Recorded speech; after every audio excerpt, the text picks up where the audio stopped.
Here is a group of people, Palestinians in Gaza in particularly, who elected for Hamas. Our government disagrees with that political party, and therefore, through Tel Aviv or otherwise, let's leave that on the side, we impose sanctions upon them.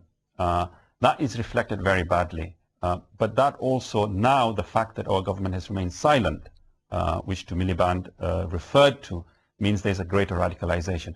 What is your message to our youngsters as well as our community and the government regarding this issue? I think the message to the government and to the British taxpayer is that the millions of pounds you're investing in these prevent agendas and all these weird and wonderful schemes is a complete waste of money if you're not going to tackle the root cause. And the root cause has always been foreign policy. To the Muslim community, it's quite simple. There are Muslim organisations out there who've suggested that the causes of radicalisation are complicated and involve belonging to... They're inbred, almost like home originated. Yeah, and they suggest that if you're part of this organisation, you're more susceptible. You know, if you follow political Islam, you're somehow more susceptible to the process of radicalisation.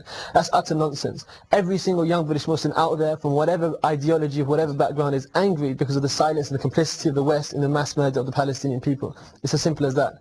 And fundamentally, it's tragic that the government seems to only act when their interests are involved. We saw the Mumbai bombings, and we saw how quickly the government was out there trying to settle the situation. So, I must say, I think it was very good that we had a Prime Minister go down to Islamabad and to New Delhi. But maybe the Prime Minister needs to realise that what's happening in Gaza is going to reflect on the streets in Britain, and it's in their interest now to act. I mean, maybe just to use that analogy, do you ever see our Prime Minister going to Tel Aviv to talk to the Israelis to calm the bombs down, and then travel to Gaza to console the victims? No, because the whole